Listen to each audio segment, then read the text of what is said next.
Que la paix du Seigneur Jésus-Christ t'accompagne en ce matin. Peut-être entends-tu déjà le bruit d'une ville qui s'éveille, le roulement des bus, les pas pressés dans une gare, ou peut-être le calme d'un village encore enveloppé de brume. Quelles que soient tes circonstances, sache que ce moment n'est pas anodin. Il est une porte qui s'ouvre sur un jour nouveau, une chance de choisir comment marcher dès les premières heures. Dans notre quotidien français, nous commençons souvent la journée avec un réflexe simple: attraper le téléphone, vérifier les actualités, répondre aux messages. Et déjà l'esprit est saturé, avant même que le corps ait trouvé son rythme. Pourtant, il existe une autre manière de commencer, celle de la prière matinale, une halte volontaire pour dire oui à Dieu avant de dire oui au monde. Cette pause sacrée n'est pas une perte de temps, mais une graine semée. Elle transforme ton regard sur ce qui t'attend. Imagine que tu te lèves et que, au lieu de courir vers tes obligations, tu ouvres d'abord la fenêtre et inspires profondément. Le silence du matin devient comme une cathédrale invisible et ton souffle devient prière. Permets-moi de te partager une histoire qui résonne ici, en France. Sophie, jeune cadre à Paris, enchaînait les réunions et les trajets en métro.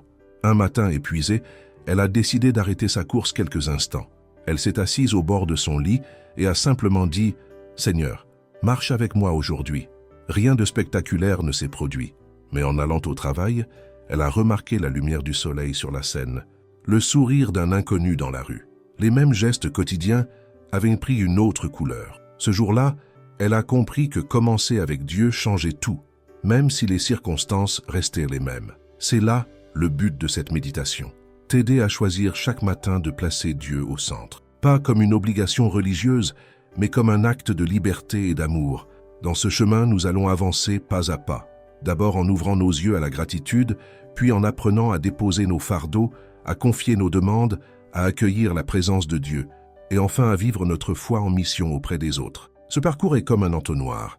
Nous partons de l'extérieur, de nos gestes quotidiens, pour descendre au plus profond de notre cœur, puis nous ouvrir à nouveau vers le monde. Avant de poursuivre, je t'invite à poser un geste concret. Écris quelque part cette phrase simple: « Aujourd'hui, je commence ma journée avec Dieu ». C'est plus qu'une formule, c'est une clé. Tu verras qu'en la répétant, ton regard changera et tu découvriras une nouvelle énergie pour marcher. Nous avons choisi d'ouvrir notre journée avec Dieu. La seconde étape consiste à lever les yeux vers tout ce que nous avons déjà reçu et à déposer ce que nous ne pouvons porter seuls. La gratitude et l'abandon sont comme deux ailes qui permettent à notre âme de s'élever. L'une nous rappelle nos bénédictions, l'autre nous libère de nos fardeaux. Dans le rythme effréné de la vie moderne, nous oublions souvent les petits miracles quotidiens. Pourtant, chaque matin est rempli de trésors simples. Le parfum du café qui se prépare, la lumière douce qui filtre à travers les volets, la voix d'un proche qui dit « Bonjour ». Ces détails semblent insignifiants, mais ce sont des rappels silencieux que Dieu prend soin de nous. Je t'invite à un exercice concret. Prends un carnet ou ton téléphone et note 3 choses pour lesquelles tu rends grâce aujourd'hui. Cela peut être basique. J'ai un toit, je respire, j'ai des amis, ou très personnel. J'ai reçu un message encourageant, j'ai ri hier soir, j'ai trouvé la force d'avancer. Écris-les avec sincérité. Tu verras que plus tu remercies, plus ton cœur s'élargit et trouve des raisons nouvelles de dire merci. Même ton corps mérite reconnaissance. Nous n'y pensons que lorsqu'il souffre, mais il est un don en lui-même. Tes mains savent créer, tes yeux savent contempler, tes oreilles savent écouter une mélodie. Même si tu portes des limites ou une maladie, il reste en toi des capacités précieuses qui rendent la vie possible. Dire merci pour ton corps est déjà un acte de guérison intérieure. Après avoir remercié, vient le moment de relâcher. Nos vies ressemblent parfois à un sac à dos rempli de pierres, soucis financiers, relations fragiles, santé incertaine, culpabilité ancienne. Porter tout cela seul épuise. L'abandon, ce n'est pas fuir ses responsabilités, mais reconnaître humblement que nous avons besoin d'aide. Je t'invite à imaginer ce geste. Prends dans tes mains, en pensée, chaque inquiétude. Nomme-la, mon travail, ma santé, ma famille, mes peurs, puis dépose-la comme si tu posais une pierre au pied de la croix. Dis doucement, « Seigneur, je n'ai pas la force de porter cela seul, je te le confie. » Tu verras que ce simple acte de foi allège déjà ton souffle. L'abandon n'efface pas les difficultés du jour, mais il libère l'âme de leur poids. À Nantes, un homme nommé Julien avait perdu son emploi après 10 ans dans la même entreprise. Au début, il essayait de tout contrôler, envoyer des dizaines de candidatures, cacher son inquiétude à sa famille, serrer les dents. Mais la nuit, l'angoisse l'envahissait. Un matin, il a décidé d'écrire sur un papier ses plus grandes peurs. Je ne retrouverai pas de travail. Je vais décevoir ma femme. Je n'ai plus d'avenir. Il a posé cette feuille dans sa Bible et a prié « Seigneur, je ne sais pas quoi faire, mais je t'abandonne ces peurs. » Les choses n'ont pas changé du jour au lendemain, mais peu à peu, il a retrouvé paix et clarté. Quelques semaines plus tard, une nouvelle opportunité s'est présentée. Julien témoigne que l'abandon fut son premier vrai pas vers la sérénité. Quand tu remercies, tu réalises combien tu es déjà comblé. Quand tu abandonnes, tu choisis de ne pas laisser tes soucis voler ta joie. Ces deux gestes nourrissent la confiance et préparent ton cœur à écouter la voix de Dieu. Aujourd'hui, je t'invite à écrire une phrase dans ton carnet ou en commentaire, comme un engagement. J'accueille avec gratitude et je dépose avec confiance. Cette phrase deviendra ton rappel intérieur quand la journée s'alourdira. Après avoir dit merci et déposé nos fardeaux, une étape essentielle s'ouvre. Apprendre à faire confiance et exprimer nos demandes avec simplicité. La gratitude nous remplit, l'abandon nous libère, et la confiance nous conduit à marcher sereinement. La confiance en Dieu ne ressemble pas à un sentiment passager. Elle est une décision répétée chaque matin, parfois même plusieurs fois dans la journée. C'est comme un enfant qui s'endort dans la voiture pendant que son père conduit. L'enfant ne connaît ni la route, ni la destination précise, mais il se repose, sûr que quelqu'un veille sur lui. Faire confiance, c'est accepter de ne pas tout contrôler. Ce n'est pas renoncer à nos responsabilités, mais comprendre que notre regard est limité alors que le sien embrasse tout. Un proverbe dit « Mets ton sort entre les mains du Seigneur, et il agira ». Cette parole ne promet pas une vie sans obstacles, mais une marche où chaque pas est accompagné. Il y aura des jours où la paix remplira ton cœur et d'autres où la peur reviendra frapper à ta porte. Dans ces moments, rappelle-toi que la confiance se renouvelle. Tu peux dire à voix basse « Aujourd'hui encore, je choisis de croire ». Certaines personnes hésitent à présenter leurs besoins à Dieu, comme si cela était égoïste ou inutile. Pourtant, la prière n'est pas un monologue vide, c'est un dialogue vivant. Demander ne signifie pas exiger, c'est ouvrir son cœur et reconnaître « J'ai besoin de ton aide ». Exprimer ses besoins clarifie nos priorités. Ce que nous confions à Dieu n'est plus un poids intérieur, mais une conversation partagée. Même si la réponse ne vient pas immédiatement, l'acte même de parler apaise. Peut-être luttes-tu contre une fatigue persistante, une douleur ou une inquiétude pour un proche. Tu peux prier ainsi. « Seigneur, tu connais mon corps mieux que moi. Aide-moi à retrouver la force et apaise mes angoisses. Les soucis matériels pèsent lourd. Présente-les sans honte. Père, tu sais ce dont j'ai besoin pour vivre dignement. Ouvre les bonnes portes et apprends-moi à gérer avec sagesse ce que j'ai déjà. Nous portons en nous des tensions familiales, des blessures anciennes, des malentendus. Tu peux dire « Seigneur, aide-moi à pardonner, à écouter, à parler avec douceur. Restaure ce qui est brisé. » Souvent, nous ne savons pas quelle direction prendre. Demande lumière et discernement. Conduis-moi, Seigneur. Si un chemin n'est pas bon pour moi, ferme-le. Si une opportunité est juste, confirme-la dans mon cœur. Claire, une étudiante lyonnaise, rêvait d'intégrer une école à l'étranger. Mais son père est tombé gravement malade et elle se sentait déchirée entre partir ou rester. Elle a prié avec sincérité. « Seigneur, je désire poursuivre mes études, mais je veux aussi soutenir ma famille. Montre-moi la voie. » Quelques semaines plus tard, l'université lui a proposé de reporter son inscription d'1 an. Elle a pu accompagner son père dans sa convalescence et l'année suivante, reprendre son projet. Claire témoigne. « La confiance m'a appris que Dieu ouvre toujours une issue, même si elle est différente de ce que j'avais imaginé. Faire confiance ne signifie pas rester inactif. Si tu cherches du travail, continue d'envoyer ton CV. Si tu demandes réconciliation, fais le premier pas. Si tu veux guérir, suis ton traitement. La foi n'est pas une attente passive, c'est un mouvement qui marche aux côtés de l'espérance. Il existe un dicton africain qui dit « Fais confiance à Dieu, mais attache ton âne ». Autrement dit, prie avec foi et agis avec responsabilité. Les deux se complètent. Prends un cahier ou une feuille et trace 2 colonnes.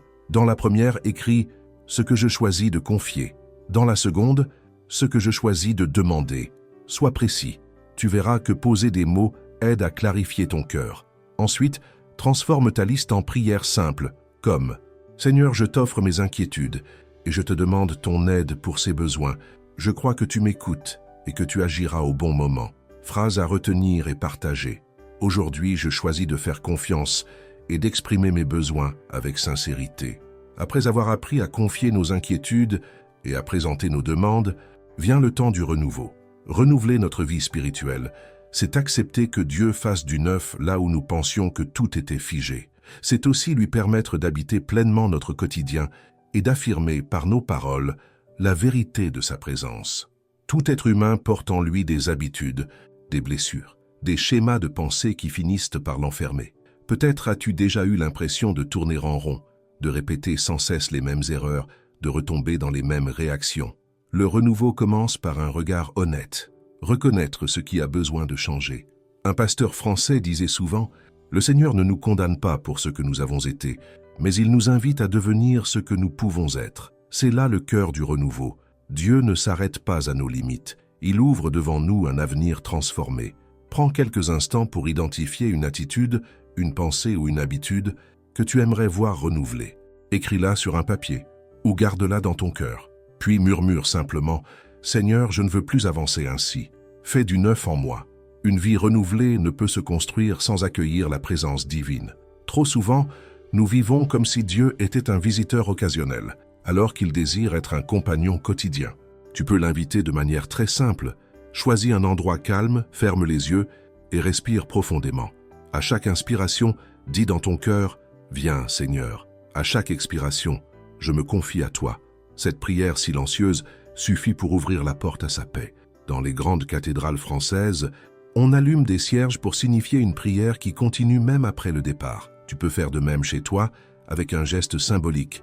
Allumer une bougie, ouvrir ta fenêtre vers le ciel, poser ta main sur ton cœur. L'important n'est pas le rituel, mais la sincérité de l'invitation. Nos paroles façonnent nos pensées, et nos pensées orientent nos actes. Combien de fois nous répétons intérieurement des phrases comme « Je n'y arriverai pas, je ne vaux pas assez, je suis condamné à échouer ». Ces mots deviennent comme des murs invisibles. Le renouveau implique aussi de parler différemment, déclarer la vérité de Dieu sur ta vie, même si tu ne la ressens pas encore pleinement. Voici quelques exemples de déclarations que tu peux adapter à ta situation. Je suis enfant de Dieu, aimé et accepté tel que je suis. Mon passé ne définit pas mon avenir. La paix de Dieu habite en moi, même dans la tempête. Je peux pardonner parce que j'ai été pardonné. Chaque jour est une chance nouvelle. Répète-les à voix haute, le matin ou le soir. Au début, elles sembleront peut-être fragiles, mais avec le temps, elles deviendront des piliers intérieurs. Jean, un homme de 50 ans vivant à Lille, avait longtemps répété « Je suis colérique, je ne changerai jamais ». Cette phrase était devenue sa prison. Après un temps de prière et de lecture, il décida de changer ses déclarations. Chaque matin, devant son miroir, il disait « Je choisis la douceur, je ne suis pas esclave de ma colère ». Les premiers jours furent difficiles, mais peu à peu ses réactions changèrent. Sa femme remarqua qu'il s'énervait moins, ses collègues qu'il écoutait davantage. Jean témoigne aujourd'hui. Mes paroles m'ont aidé à croire au changement que Dieu voulait opérer en moi. Prends quelques minutes et écris 3 déclarations positives inspirées par ta foi. Elles peuvent concerner ton caractère, ta famille, ton travail, ta santé. Ensuite, lis-les à voix haute chaque jour pendant une semaine. Note ce que tu ressens. Avec le temps, tu verras que tes pensées s'alignent davantage sur la vérité que tu proclames. Seigneur, je viens à toi tel que je suis, avec mes faiblesses et mes limites. Je t'ouvre les portes de ma vie. Viens habiter chaque recoin, même ceux que je garde fermés. Fais du neuf dans mes pensées, dans mes paroles, dans mes habitudes. Aide-moi à déclarer des mots de vie et non des paroles de mort. Que chaque jour, je sois transformé par ta présence et que ma vie devienne un témoignage de ton amour. Amen. Nous arrivons au terme de ce chemin spirituel. Ensemble, nous avons appris à commencer la journée avec Dieu, à remercier pour ses bienfaits, à déposer nos fardeaux, à formuler nos demandes, à renouveler notre cœur et à proclamer des paroles de vie. Mais la vie spirituelle ne s'arrête pas à l'intime. Elle s'épanouit pleinement lorsqu'elle se tourne vers les autres. La prière et la méditation ne sont pas des refuges pour fuir le monde, mais des sources pour l'aimer davantage. Chaque matin où tu ouvres ton cœur à Dieu, il t'envoie ensuite vers ton entourage comme un témoin silencieux mais réel de son amour. Être chrétien en France aujourd'hui ne consiste pas seulement à fréquenter une église le dimanche, c'est aussi semer dans les rues de nos villes, dans nos familles, dans nos lieux de travail, de petites graines de bonté. Ces gestes simples, un sourire, une écoute attentive, une aide concrète, deviennent des paraboles vivantes. Nous vivons dans une société marquée par l'individualisme. Pourtant, le christianisme a toujours été une foi vécue en communauté. Les premiers disciples priaient ensemble, partagèrent le pain et se soutenaient dans les épreuves.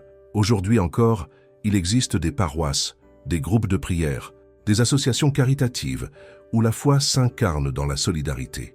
Même si tu pries seul dans ta chambre, sache que tu es relié à une multitude de croyants qui, aux quatre coins de la France et du monde, élèvent aussi leur voix. Cette conscience d'appartenir à un grand corps spirituel peut transformer ta manière de prier. Tu n'es jamais isolé. Imagine un village en Provence où chaque soir les cloches appellent à l'Angélus. Les habitants, dispersés dans leurs maisons, s'arrêtent quelques secondes.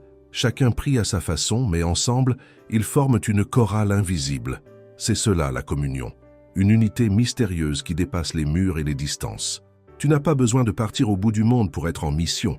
Ta mission commence là où tu es, peut-être dans ton foyer, en offrant plus de patience et de tendresse, peut-être dans ton travail, en agissant avec honnêteté et en traitant chacun avec respect, peut-être dans ton quartier, en rendant visite à une personne isolée.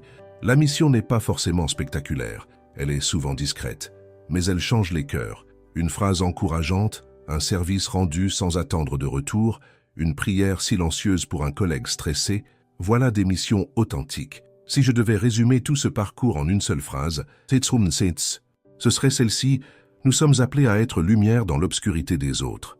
Être lumière ne signifie pas briller pour soi-même, mais refléter la bonté reçue.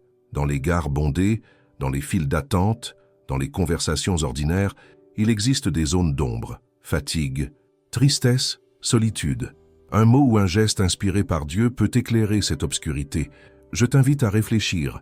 Qu'est-ce que cela signifie pour toi d'être lumière? Quelle action concrète pourrais-tu poser cette semaine pour incarner ce rôle? Écris ta réponse dans un carnet ou partage-la en commentaire si tu regardes cette méditation en vidéo. Tes mots peuvent inspirer quelqu'un d'autre à passer de l'écoute à l'action. Et si tu as trouvé dans ce parcours un soutien pour ta foi, je t'encourage à rejoindre cette mission plus largement, en t'abonnant à ce canal pour ne manquer aucun nouveau contenu, en partageant cette vidéo ou ce texte à une personne de ton entourage, ou si tu le désires, en devenant membre actif afin de soutenir cette œuvre et de participer à sa croissance. Chaque geste, petit ou grand, contribue à répandre la lumière. Avant de conclure, levons ensemble nos cœurs dans une prière. Seigneur, merci pour le chemin parcouru. Merci pour chaque lecteur, chaque auditeur, chaque personne qui s'est laissée toucher par ta parole. Que leur quotidien devienne un lieu de rencontre avec toi. Remplis leur maison de paix, leurs décisions de sagesse, leurs relations d'amour. Fais d'eux des témoins lumineux au milieu de leurs proches et dans leur société. Que la France entière, dans ses villages comme dans ses grandes villes, perçoive ta présence à travers la vie de tes enfants. Au nom de Jésus-Christ, Amen. Ce parcours ne s'arrête pas ici. Il commence maintenant, dans la manière dont tu vivras ta journée. Garde en mémoire les étapes franchies. Saluer Dieu, remercier, confier, demander, renouveler, déclarer et partager. Souviens-toi que tu n'es jamais seul. Tu fais partie d'une grande famille de croyants et tu as une mission unique. Que chaque matin soit pour toi une nouvelle chance de dire « Seigneur, je marche avec toi ».